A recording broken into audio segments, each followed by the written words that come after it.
Chers auditeurs, chères auditrices d'Al-Mawatine, bonjour, salam alaikum, shalom.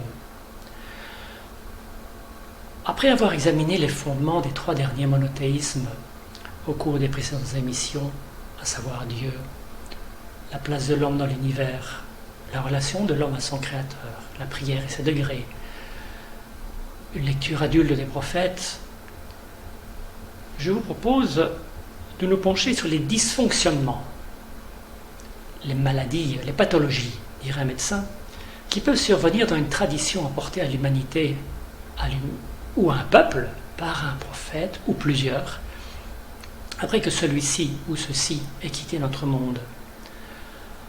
En effet, ce sont des hommes qui appliquent ou non la tradition et la perpétuent.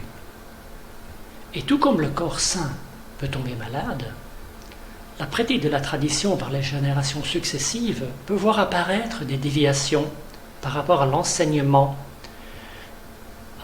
du ou des prophètes et l'essence du message divin. Et aucune tradition n'est épargnée. Si les excès de quelques-uns au nom de l'islam sont clamés haut et fort aujourd'hui, rappelons-nous les critiques formulées par saint Paul, juif de stricte obédience, contre les pharisiens parce que la pratique formelle des mitzvot,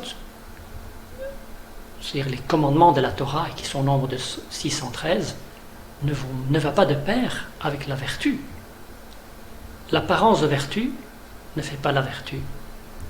Qu'est-ce qui est plus important, l'étude des commandements ou la pratique des bonnes actions? Est-ce que ce que vous faites n'est-il pas plus important que ce que vous dites? En Occident, rappelons-nous la dispute sur la puissance des indigences. En latin, la Disputatio pro declaratione virtutis indulgentiarum, connue sous le nom des 95 thèses, rédigée par Martin Luther et présentée à Wittenberg en Allemagne en 1517, il y a juste un peu plus de 500 ans. Et la critique ouverte aux déviations liées au commerce des indigences pratiquées par l'Église a ouvert la voie de sanglantes et fratricides guerres de religion qui ont déchiré l'Europe occidentale pendant plusieurs siècles et avec des conséquences socio-économiques importantes. Donc, aucune tradition n'est à l'abri des déviations.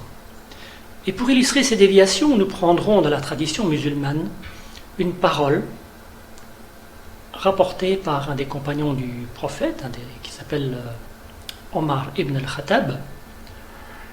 Cette parole restitue les composantes intérieures et extérieures d'une tradition. Alors, la tradition extérieure ou cultuelle est une partie, mais il y a aussi la foi, qui est la vie intérieure, source de la vie, dont la condition est de devoir être saine pour garantir la bonne santé à l'ensemble. Alors je cite ici les paroles d'Omar ibn al-Khattab, qui dit: ce jour-là, nous étions assis auprès de l'envoyé de Dieu. Vint à nous un homme vêtu d'habits d'une blancheur éclatante et aux cheveux très noirs. L'on ne remarquait aucune trace de voyage sur lui, et nul d'entre nous ne le connaissait. On ne remarquait aucune trace de voyage sur lui. Pourtant, il s'assit près du prophète en plaçant ses mains sur les cuisses du prophète et lui dit: ô Mohammed, informe-moi sur l'islam. Le prophète répondit: l'islam est que tu témoignes qu'il n'y a pas de Dieu à aimer, craindre et adorer, c'est le sens du verbe ilaha, que lui, que tu accomplisses la prière, que tu jeûnes le mois de Ramadan, que tu fasses le pèlerinage à la maison de Dieu si tu en as la possibilité, et il répondit: tu as dit vrai. Et les compagnons furent étonnés parce que cette personne confirmait la réponse après m'interroger. Vint la seconde question: informe-moi sur la foi, al-iman. Et le prophète répondit: c'est que tu crois en Dieu, en ses anges, en ses livres et en ses envoyés au jour du jugement dernier, et que tu crois à la prédestination du bien et du mal. Et l'homme répondit, tu as dit vrai. Et il ajouta, informe-moi sur l'accomplissement parfait de l'adoration, ou l'excellence, qu'on appelle al-ihsan. Et le prophète répondit, c'est que tu adores ou serves ton Dieu comme si tu le voyais, et même si tu ne le vois pas, lui il te voit. Ce hadith rapporte les propos du prophète de l'islam et en fait décrit les composants de la religion.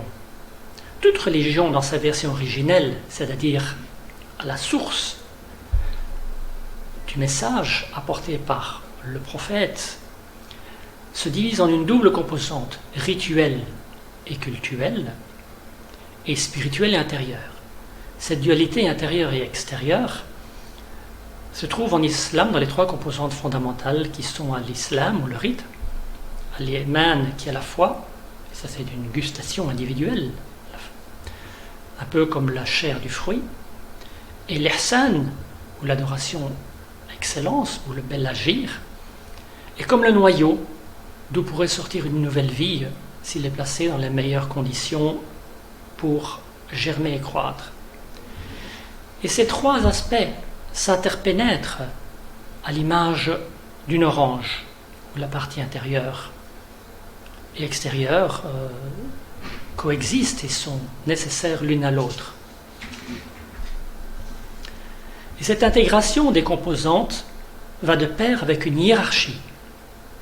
La dimension intérieure, à l'iman, la foi, et à l'ihsan, l'adoration parfaite ou le bel agir, est supérieure au rite, dont elle ne réduit pas le respect des prescrits, mais en ce que ce dernier y tire sa vivacité, à l'exemple de l'os, qui est nourri par les globules blancs et les globules rouges qui se trouvent dans la moelle. Et ces globules rouges, c'est là où sont forts. C'est eux qui apportent les nutriments et l'oxygène au reste du corps et qui le nourrissent, qui l'alimentent. Donc la vie vient de l'intérieur vers l'extérieur, du caché vers le visible.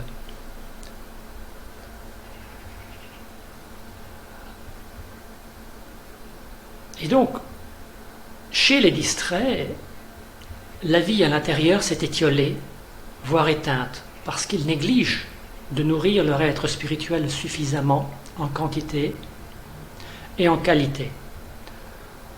En quantité, c'est quotidiennement qu'on nourrit notre corps, et en qualité, c'est une invocation, c'est une adoration avec l'orientation et l'aspiration vers le Créateur. Alors, sur cette base, deux types de pathologies, de maladies, sont possibles. Soit la déviation vers l'illittéralisme, qui conduit au fanatisme, soit une décadence de la voie spirituelle qui conduit à la bigoterie et à la superstition. Les textes sacrés abondent de récits sur des civilisations qui se sont égarées parce que la connaissance spirituelle s'y est étiolée et les valeurs fondatrices y ont progressivement disparu pour faire place à des pratiques cultuelles et des valeurs humaines perverties. Cela se passe comme si chaque génération déviait d'1 degré par rapport à la direction initiale, et ce jusqu'au moment où la trajectoire se situait à 180 degrés de la voie montrée par le prophète. On peut prendre l'image d'un bateau qui suit un cap fixé. Et les courants, les vents, le font progressivement dévier d'1 degré, et puis d'1 degré, et d'1 degré au fur et à mesure du passage du temps, jusqu'à ce qu'on arrive à ce que le bateau, s'il n'y prend pas garde, prend une route qui est exactement à l'opposé du chemin initial. Alors sur les dérives du religieux, les excès des fanatiques, l'histoire ne sert pas de leçon, car aucune religion n'a le monopole de ses dérives. On croit qu'on reste dans le cadre du monothéisme, et tout se passe parfois comme si, par paresse intellectuelle ou spirituelle, par orgueil, on avait laissé se gangréner complètement l'idée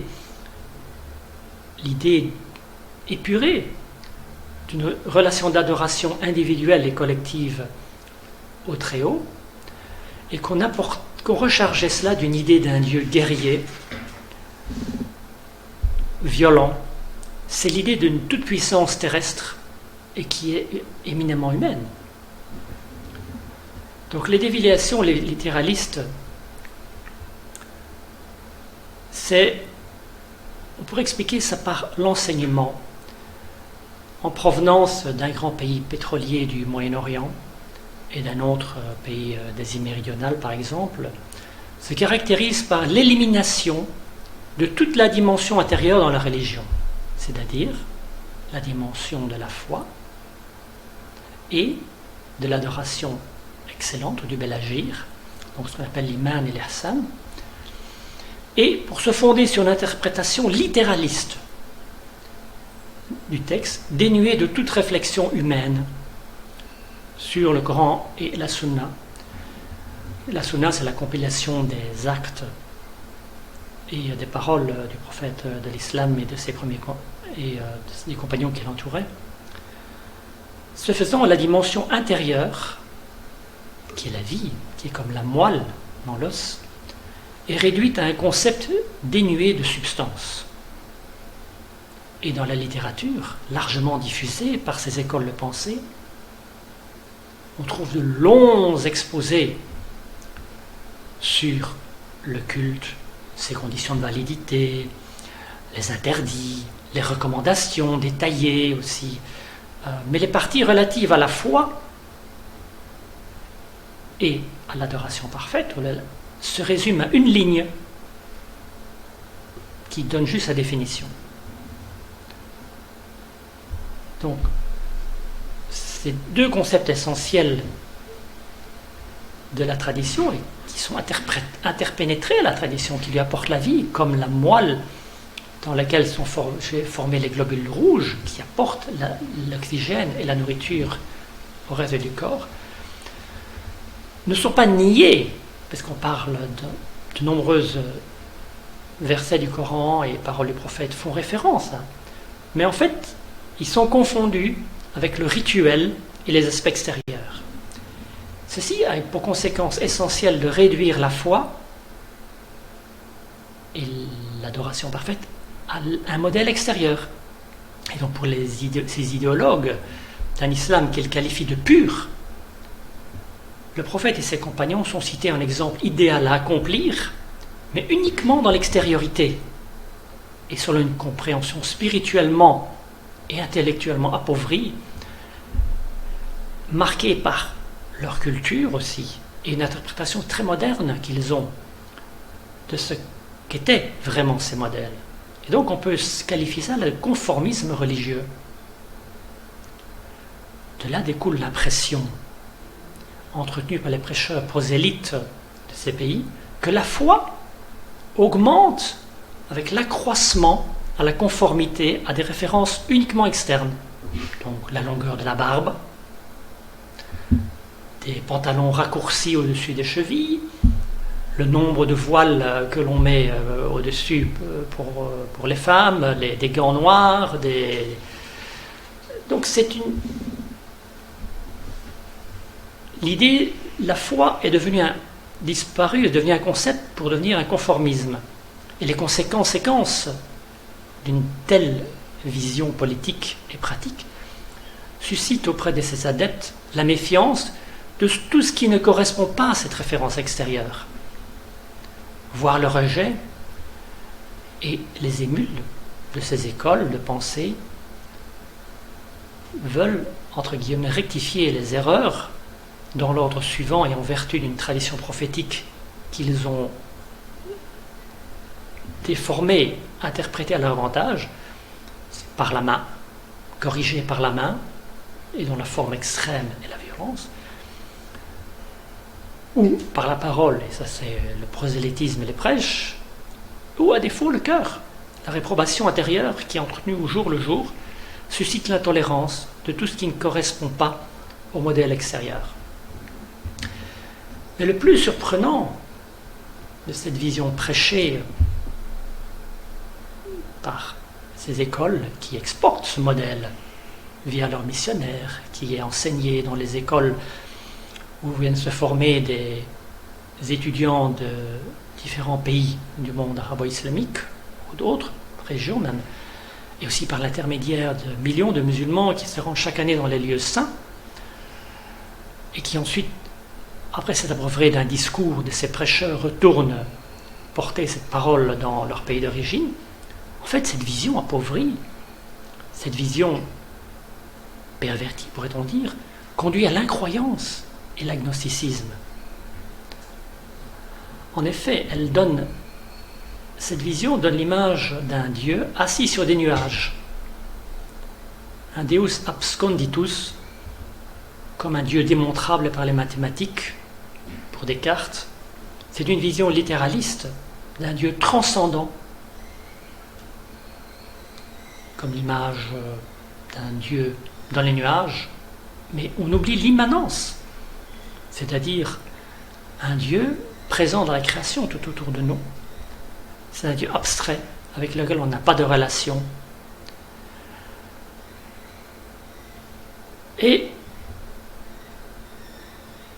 ça nous conduit à des comportements à l'opposé de ce qu'on aurait souhaité.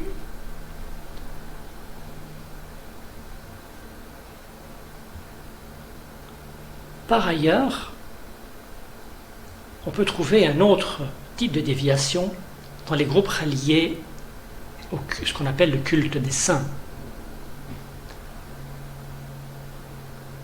Cette corruption peut aussi affecter la tradition par les voies spirituelles, d'où la lumière prophétique a disparu, à défaut de successeurs au maître spirituel. On parle alors de passage d'une voie vivante à une voie de bénédiction. Une voie de bénédiction qui perpétue le souvenir d'un ou de plusieurs saints. Et là peuvent apparaître des pratiques dévotionnelles qui sont des déviations par rapport à la tradition et conduire à la superstition. Ceci peut s'observer dans les pratiques autour de mausolées. Par exemple, la voie spirituelle dans l'islam, c'est-à-dire celle qui comporte la dimension du culte, mais aussi la dimension intérieure, c'est un chemin de perfectionnement individuel. Il s'agit d'un chemin de l'éducation de l'âme, de l'ego, par la purification de ces tendances brutes qui doivent être canalisées et l'affinement des qualités et des vertus par un travail volontaire qui est le programme de toute une vie et qui requiert l'attention de chaque instant. C'est le chemin de la voie de l'excellence et du bel agir, de l'adoration parfaite. Et ce chemin de la purification du cœur se déroule sous la guidance d'un maître spirituel authentique et dans l'interaction avec son prochain, l'action active dans le monde et dans une relation harmonieuse avec le Très-Haut. C'est connu en islam sous le nom de soufisme. Mais là encore, les incompréhensions du soufisme sont nourries par le constat de déviation possible et avérée. Comme je viens de le dire, ce chemin requiert un maître spirituel vivant, légitime, avec lequel on développe une relation de confiance étroite. Un maître vivant, donc. Et parce que se développe cette relation étroite de confiance et d'amour, des abus sont possibles. Et des dérapages peuvent survenir si on n'est pas en présence d'un maître authentique, mais face à quelqu'un qui s'en donne les apparences. Ensuite, ces groupes réunis autour d'un maître non légitime peuvent innover avec des pratiques déviées pour attirer davantage de fidèles. Et lorsque la fin justifie les moyens, on est sur une pente dangereuse. Là encore, on trouve une déviation possible. En outre, combien d'entre nous ont entendu parler du soufisme et ont étudié les textes sur les conditions du cheminement spirituel, sur les caractéristiques que doit présenter un maître spirituel authentique, sur les bénéfices de la voie spirituelle et les conditions du cheminement. Par cette ignorance, et parfois par des intentions pas toujours claires, nous pouvons être entraînés dans des mouvements à l'occasion d'un moment de crise dans la vie, ou parce que nous suivons quelqu'un, un ami, qui nous conseille de le suivre dans une voie, et ainsi on peut être entraîné à croire aisément tout ce qu'on pourrait nous dire. Et parce que certaines personnes ont abusé de leur position, qu'il y a eu des pratiques déviées, cela donnait une mauvaise image du soufisme. Nous jugeons trop facilement l'ensemble sur base du comportement de quelques ignorants. Et cette opinion est d'autant plus vite formée quand on porte un jugement sur quelque chose dont notre connaissance est plus limitée et que l'on n'a pas accès à des sources qui nous donneraient des avis plus nuancés. Mais aux déviations d'un groupe, faisons aussi attention aux déviations de notre cœur. Abraham Heschel disait, et je cite, « Il nous arrive de nous croire entraînés vers Dieu, alors que nous adorons peut-être en réalité une puissance de ce monde. Il nous arrive de croire que nous servons Dieu, alors que c'est notre moi dont nous nous occupons. L'examen de notre existence religieuse est un devoir constant. L'illusion, beaucoup plus dangereusement que l'erreur, est la source principale des corruptions de la pensée religieuse. L'hypocrisie, plus que l'hérésie, est la cause des déchéances spirituelles. Et donc cela devient un mélange d'orgueil et de paresse. La vie spirituelle s'affaiblit par un manque de nourriture quotidienne et suffisante que lui procure l'invocation, le rappel de Dieu, dont on a vu dans l'émission précédente sur la prière et ses degrés, et celle la précédente qui était sur une lecture adulte des prophètes. Le cœur, qui est comme un métal en fusion et dont les scories sont éliminées par le feu de l'invocation pour arriver à une pureté, mais ce métal retrouve sa dureté lorsqu'on relâche l'attention et la discipline de l'invocation. Et la religion alors devient identité. Et cela s'accompagne parfois de la recherche du pouvoir où le politique se mêle. Cela dévie chez beaucoup de personnes à partir du désir d'interroger cette pensée de Dieu. Vous dites Dieu, et tout est confondu, religion, spiritualité, émotion, alors que ces mots ne sont pas synonymes. Aucune religion n'épuise l'idée de Dieu, d'Adonai Elohim, d'Allah. Et du coup, nombreux sont en Occident ceux qui ont, ou ailleurs, qui ont une répulsion au souvenir et à l'image des crimes commis par des illuminés qui ont abusé du nom de Dieu comme justification de leurs actes. Et cette attitude est peut-être une fuite, c'est que le religieux est devenu trop émotionnel. Et nous devons redécouvrir notre place dans l'univers, en chacun de nous. L'une des grandes tragédies humaines est la censure des mondes invisibles qui sont interpénétrés au monde physique. Je réfère à l'émission consacrée à Dieu dans les trois traditions monothéistes. Cette censure des autres mondes, le monde naturel, surnaturel, supranaturel, est si drastique Aujourd'hui, qu'on ne se pose même plus la question de sa validité, on pense que cela n'existe pas et que cela ne nous appartient pas, que cela nous est étranger. La civilisation occidentale est la seule qui est autant et si efficacement censurée au point que l'on ne se pose même plus la question d'autres dimensions en nous-mêmes. On ne nous enseigne que ce qui est visible, accessible aux sens et aux idées, est le seul monde qui existe. Pourtant, en Europe, au Moyen-Âge, et dans d'autres traditions, les autres traditions musulmanes, juives, chrétiennes, les gens pensaient qu'ils étaient partis d'une chaîne de différents mondes interpénétrés qui subsistent dans l'être et où l'homme est au centre. Car l'enseignement des trois traditions parle de la place de l'homme dans la création, en tant que représentant, mandataire du Créateur. Et cet héritage a été effacé de notre mémoire moderne, au point de ne même plus se poser la question.